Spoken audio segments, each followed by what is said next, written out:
हे दोस्तों, आज मैं आ गया आपके पास एक नई कहानी के रिव्यू को लेकर। तो दोस्तों, आज मैं एक ऐसी कहानी के बारे में चर्चा करने जा रहा हूँ जिसे आपने पढ़ा हो ना हो, पर उसे आपने बड़े पर्दे पर ज़रूर देखा होगा। इसमें जहाँ एक तरफ भव्य सेट था तो दूसरे तरफ इसके भव्य और विख्यात नायक नायिका थे और तीसरी तरफ इसकी दमदार स्टोरी या कहानी थी। इसके कारण इसने कई सारे अवार्ड्स जीते थे और एक बहुत अच्छी मूवी के तौर पर यह मूवी पुरस्कृत हुई थी। तो दोस्तों, एक तरफ जहां शाहरुख खान और ऐश्वर्या राय ने दमदार किरदार और मुख्य भूमिका निभाई थी, तो दूसरी ओर माधुरी दीक्षित और जैकी श्रॉफ ने भी अपने अभिनय का लोहा मनवाया था। जी बिल्कुल दोस्तों, ये कहानी है देवदास की। तो चलिए शुरू करते हैं। मेरा नाम है अभिजीत और आप देख रहे हैं किताब प्रेमियों की दुनिया। तो ये देवदास की कहानी शुरू होती है देवदास से, यानी पार्वती की देवदास से। तो देवदास बहुत ही शरारती और बहुत ही नटखट लड़का था जिसके कारण उसका स्कूल जाना बंद हो गया था और पार्वती ने भी स्कूल जाना बंद कर दिया था। दोनों खेलते, दोनों मछली पकड़ते, दोनों कई बातें करते और इसी तरह दिन कट रहा था। मगर यह अच्छे दिन ज़्यादा दिन तक नहीं टिके और देवदास को उसके मामा के शहर यानी कलकत्ता आगे की पढ़ाई के लिए भेज दिया गया। एक तरफ जहाँ देवदास कलकत्ता में चला गया और पार्वती को कभी कभी ही याद करता था, तो दूसरी तरफ पार्वती उसे हर हमेशा याद करती थी और पल पल उसके बारे में ही सोचती रहती थी। मगर देवदास के चले जाने के बाद उसका एक एक पल काटना भी मुश्किल हो गया। अब दिन और पल बहुत लंबा लगने लगा था। वह मनु दीदी के पास गई ताकि उससे कुछ बातचीत कर सके, मगर मनु दीदी भी स्कूल गई हुई थी, अतः उसने फिर से स्कूल जाना शुरू कर दिया। दूसरी तरफ देवदास कलकत्ता में रहता था और अब वह ठाट बाट से अंग्रेज़ों की तरह रहता था और पहले की तरह वह गंवार बिल्कुल नहीं दिखता था। वह सिर्फ गर्मी छुट्टियों में ही अपने गांव ताल सोनापुर में आता था और फिर गर्मी छुट्टी समाप्त होने पर वह चला जाता था। इसी तरह समय बीतता गया और पार्वती की उम्र 13 वर्ष हो गई। अब वह शादी के लायक हो गई थी और पार्वती की जो दादी थी वह चाहती थी कि उसका विवाह देवदास से हो जाए। पार्वती की दादी ने देवदास की माँ से कहा कि क्यों ना देवदास और पार्वती की शादी करवा दी जाए। मगर बात यह थी कि देवदास की माता यह नहीं चाहती थी कि उन दोनों की शादी हो, अतः उन्होंने कहा कि देवदास तो अभी पढ़ लिख रहा है, उसे अभी इतनी जल्दी शादी क्या करने की ज़रूरत है।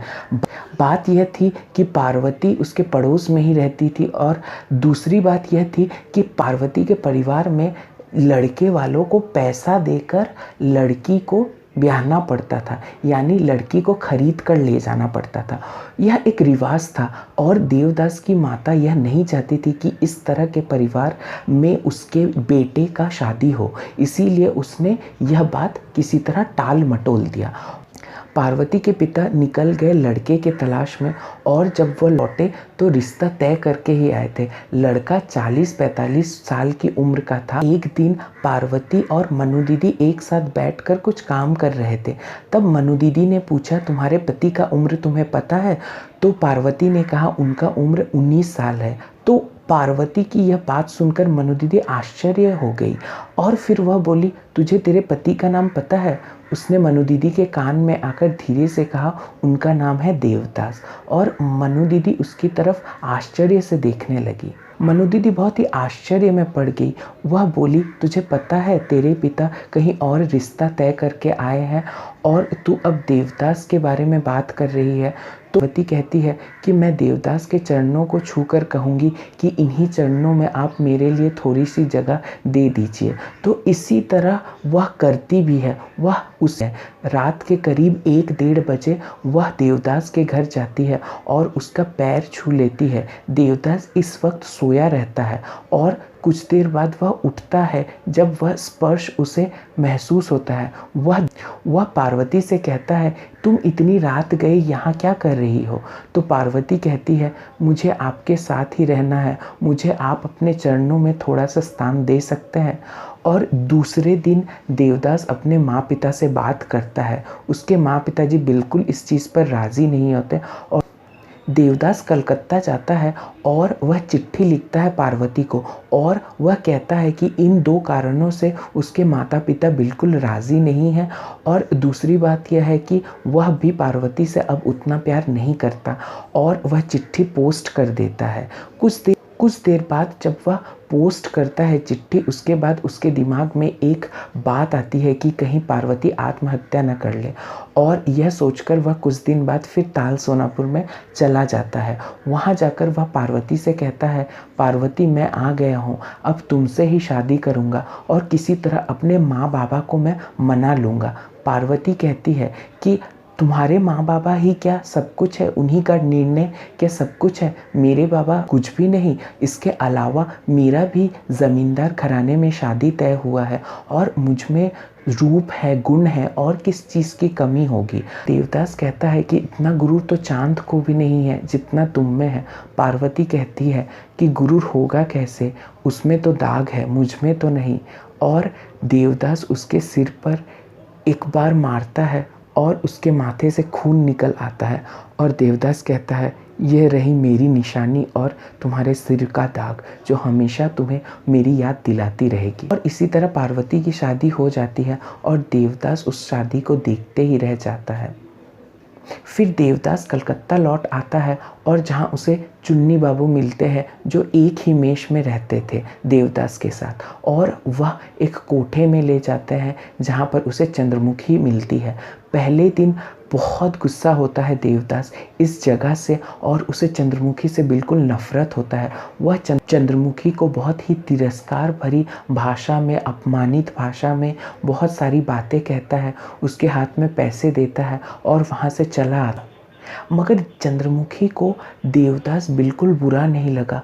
उसे देवदास बहुत ही अलग किस्म का आदमी लगा, क्योंकि यहाँ जो भी आते थे वह आमोद प्रमोद के लिए आते थे, चिकनी चुपड़ी बातें करते थे, मगर देवदास इन सब से अलग था। शायद यही चीज़ चंद्रमुखी को भा गई, और उसने चुन्नी बाबू को कहा, अगर यह संभव हो तो आप देवदास को एक और बार यहाँ कृपया कर आप ले आई। चुन्नी बाबू ने कहा कि शायद यह संभव नहीं है, मगर फिर भी मैं प्रयास करूंगा, और फिर वह भी वहाँ से चले जाते हैं।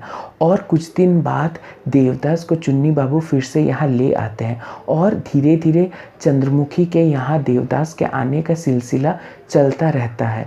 देवदास यहाँ आता है और बहुत सारी बातें वह नशे में करता रहता है और उसे पता भी नहीं रहता, मगर चंद्रमुखी उसकी बातें ध्यान से सुनती रहती है। वह उसकी कहानी सुनती है कि देवदास कैसे बचपन से पार्वती के साथ खेलता था, घूमता था, मछली पकड़ता था, और धीरे धीरे एक दिन उसकी शादी हो गई, और यही देवदास को बहुत कष्ट दे रही थी। तवाइफों का प्यार करना मना है, मगर फिर भी चंद्रमुखी कहीं न कहीं देवदास को प्यार कर बैठी थी और देवदास को अपना दिल दे बैठी थी, मगर वह कभी यह नहीं चाहती थी कि देवदास भी उसे दिल दे या उसे प्यार करे। वह जानती थी कि देवदास सिर्फ और सिर्फ पार्वती को ही चाहता है, और वह हमेशा देवदास को प्यार करती थी, मगर कभी यह नहीं सोचती थी कि देवदास भी उसे प्यार करे या पारो उससे दूर चली जाए।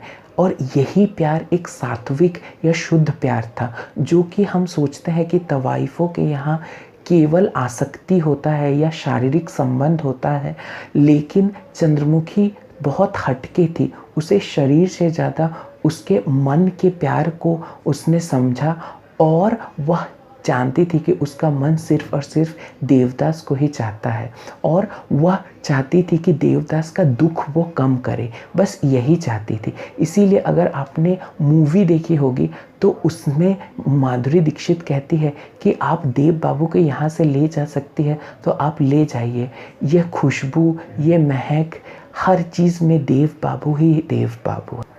कहानी के अंत तक आप यह समझ पाएंगे कि शरद चंद्र चट्टोपाध्याय ने अपनी कहानी में 3 बहुत प्रबल किरदार दिखाए हैं।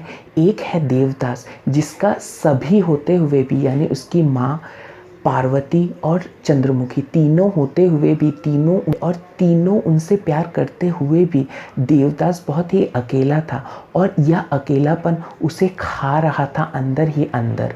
और देवदास अंत तक कभी सुखी नहीं हो पाया।